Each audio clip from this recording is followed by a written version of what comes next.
Hello বন্ধুরা, শুভ সকাল। কেমন আছো তোমরা সবাই? আশা করছি ভালো আছো, সুস্থ আছো।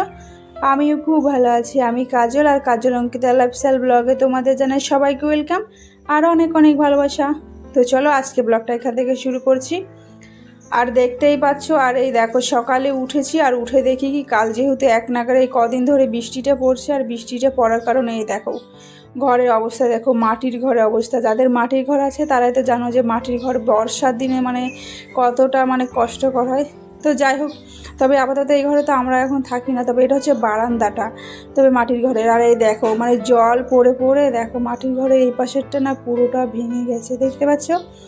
পুরোটা ভেঙে এই পাশে দেখো পুরো দেওয়ালটা এই পাশে ভেঙে গেছে। তো পরে এটা ঠিক করা হবে। আর চলো তোমাদেরকে একটু ভেতর থেকে দেখায় যে কেমন দেখতে মাটির ঘরটা। দেখো এই পাশে দেখো, আর এই পাশে কী বলো তো, স্টোর রুমের মতো এটা বলতে পারো। এটা হচ্ছে ঘরের পাশে এক পাশে করা হয়েছে, আর ওটাতে কিছু জিনিসপত্র থাকে যেগুলো ধরো পরে লাগবে, এই জন্য। আর এই দেখো এখন চলে এসেছি হচ্ছে ঘরে। আর ঘরে এসে দেখো এটা হচ্ছে পিতলের একটা ঘটি, আর ওই ঘটিতে হচ্ছে সকালে করে একটু আমি জল দিয়ে দিচ্ছি দরজার সামনে। তো সবাই বলে কি যে পিতলের ঘটি কিংবা কাঁচের ঘটিতে নাকি সকালে জল দেওয়াটা নাকি শুভ হয়, তো এই জন্য নাকি আমিও দিয়ে দিচ্ছি একটু জলটা। তো চারিপাশে একটু জল দিয়ে নিয়েছি সারা ঘরে। আর এখন দেখো ঘরটাকে আমি ঝাড় দিয়ে নিচ্ছি, কারণটা কি বলো তো, আর বিছানাটা এখনও তোলা হয়নি। কারণটা হচ্ছে মেয়েরা হচ্ছে এখন ঘরে, ওরা হচ্ছে ঘুমাচ্ছে, এই জন্য আর কি বিছানাটা আমি আর কি তুললাম না, পরেই তুলবো। ওরা যখন উঠে যাবে তারপরে একবারে তুলে নেব। তো তার আগে তো ঘরটা ঝাড় দিতে হবে। তো দেখতেই পাচ্ছ আমি এখন ঘরটাকে ঝাড় দিয়ে নিচ্ছি। আর এখন যেহেতু বৃষ্টি পড়ছে, আর বৃষ্টি পড়ার কারণে যতই তুমি ঝাড় দাও না কেন তবুও হচ্ছে মনে হয় নোংরা হয়ে যাচ্ছে। তবে আপাতত এখন মেঘলা করেছে, তবে এখনও বৃষ্টিটা হয়নি, জানি না কখন চলে আসবে। আর কিছুটা আবার জামা কাপড় ধোয়ারও আছে, সেগুলো কিছুটা সকালে বাসি জামা কাপড় ছিল না, ওগুলো আমি মেলে এসেছি। আর মেলে আসার পরে ঘরটা ঝাড় দিচ্ছি, তা না হলে এখন যদি হালকা হাওয়ার মধ্যেই শুকে যাবে। আর একটু আজকে না এক জায়গায় যাওয়ার আছে, এই জন্য আবার একটু তাড়াতাড়ি করে একটু কাজটা আমি কমপ্লিট করার চেষ্টা করব। আর করছিও, তো তবুও যেন মনে হয় কি যেন তবুও কাজ আর শেষ হয় না। তো যাই হোক, তো তারপরে দেখতেই পাচ্ছ আমি এখন চলে এসেছি যাবো রান্না করে, মুখ হাত ধুয়ে একবারে চলে এসেছি রান্না করে। তো এইদিকে দেখো আমি এসে বসিয়ে দিয়েছি হচ্ছে আলু ভাজা। আর আলু ভাজাতে একটু বেশি করে তেল দিয়েছি, কারণটা কী বলো তো, আলু ভাজাতে একটু বেশি করে তেল দিলে পরে তেলটা একটু আলুটা বেশ লম্বা লম্বা থাকে আর ভালো থাকে, যাতে গুঁড়ো না হয়ে যায় এই জন্য। আর ওই পাশে বসিয়ে দিয়ে হচ্ছে ভাত। আর এই দেখো এটা হচ্ছে ডাল করব, আর এদিকে হচ্ছে বাঁধাকপি বড়া করবো, আজকে একটু পকোড়া করবো ভাবছি বাঁধাকপি দিয়ে। আর এই পাশে দেখো ডাল আর আলুটা হচ্ছে ভালো করে ভেজে আমি এর মধ্যে একটু জল দিয়ে দেবো। আজকে কোনো মিক্সচারের কোনো কাজ চলবে না, মশলা দেবো না, তবে এটার মধ্যে একবারে ফোড়ন দিয়ে আলুটাকে আর ডালটাকে ভালো করে ভেজে নিয়েছি। আর ভাজার পরে এই দেখো জল দিয়ে এখন ফুটিয়ে নিলে হয়ে যাবে আমাদের ডালটা। তো ততক্ষণ দেখো ডালটা তো আমি এখানে বসিয়ে রেখেছি। আর এখন দেখো মেয়েকে নিয়ে চলে এসেছে হচ্ছে ওর স্কুলে, কারণ ওর এখন 3 বছর পূর্ণ হয়ে গেছে, আর 3 বছর পূর্ণ হলে তো স্কুলে আসতে হবে, তাই না? আর স্কুলে না আসলে ওকে ভাত দেবে না, এই জন্য আমি স্কুলে ওকে নিয়ে এসেছি, ওকে দিয়ে এখন চলে এসেছে হচ্ছে বাড়ি। আর এটা হচ্ছে আমাদের বাড়ি, আর বাড়ির সামনে হচ্ছে রাস্তাটা দেখতে পাচ্ছ।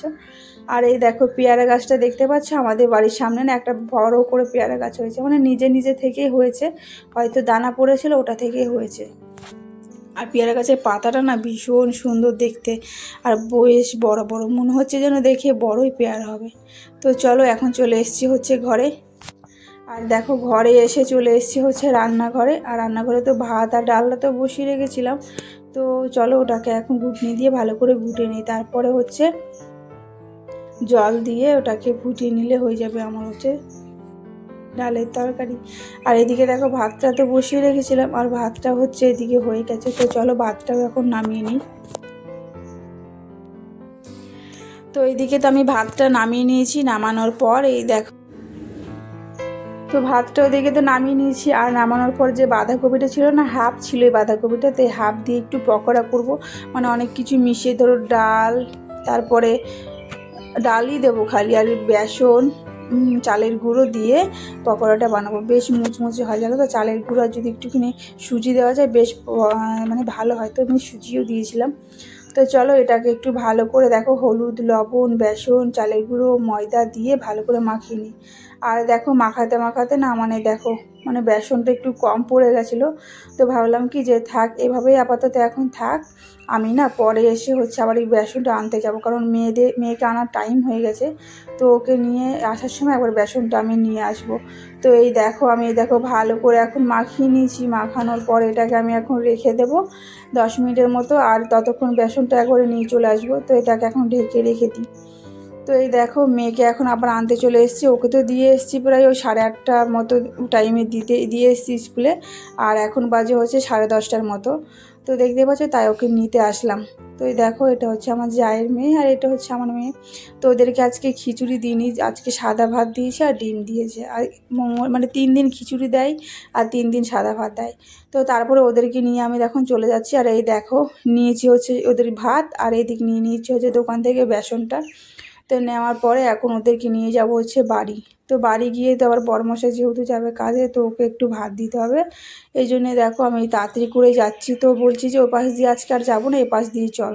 তো এই জন্য ওদেরকে নিয়ে যাচ্ছি হচ্ছে এই পাশ দিয়ে নিয়ে যাচ্ছি। আর এই দেখো আমরা এখন চলে এসেছি বাড়ি, আর বাড়িতে এসে দেখো বড়মশাইকে খেতে দিয়েছিলাম, আর ওই দেখো ও চলে গেল হচ্ছে কাজে।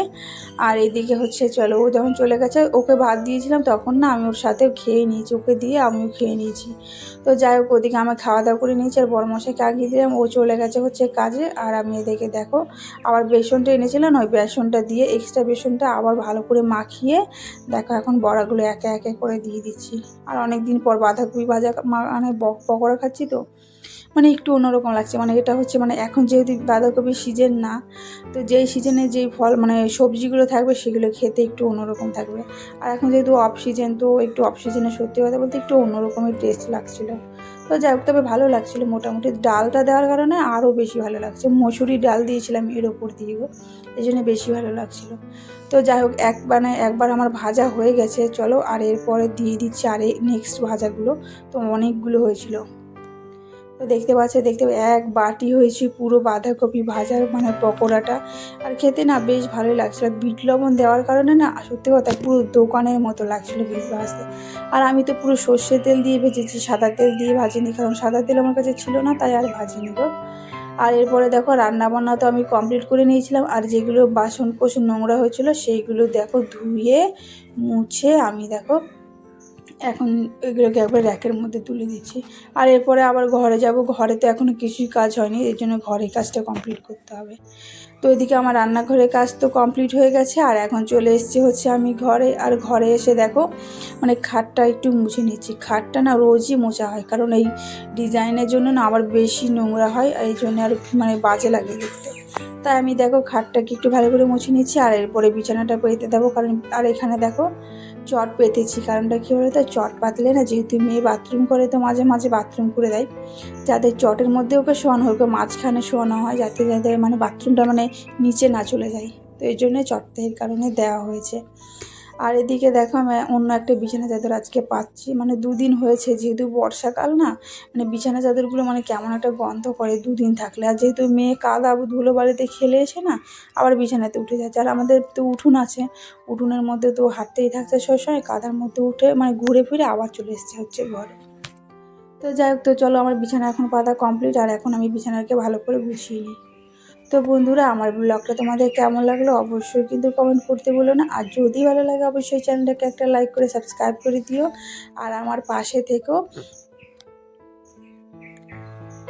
আর এরপরে দেখো আমি হচ্ছে শোকেসটাকে এখন মুছে নিচ্ছি, কারণ শোকেসটাও মাঝে মাঝে নোংরা হয়ে যায়, তবে শোকেসটা আমি না সবসময় মুছি না, যখন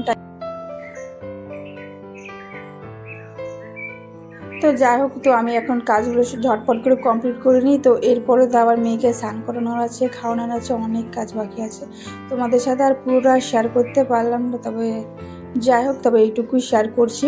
তো দেখো তো তোমাদেরকে চলো দেখাই, ঘর গোছানোর পর সত্যি কথা মানে একটু অন্য রকমের একটা মানে ফিল আসে, আর বেশ ভালো লাগে, মানে ঘর বাড়ি যদি পরিষ্কার থাকে তাহলে তো বেশ ভালো লাগে, তাই না, মানে নিজেকেও ভালো লাগে। তো দেখতেই পাচ্ছ আমি হচ্ছে চারিপাশে হচ্ছে মানে পরিষ্কার করে একদম গুছিয়ে রেখে দিয়েছি। আর এদিকে চলো তোমাদেরকে একটু দেখাচ্ছি ঘরটা। তো যাই হোক, তো আমার ঘরটাই তোমাদের কেমন লাগছে আর আমার গোছানোগুলো কেমন লাগছে অবশ্যই বলো। তো আজকের ব্লগটা আর বেশি বড় করছি না, আজকের মতো এইটুকুই, দেখা হচ্ছে অন্য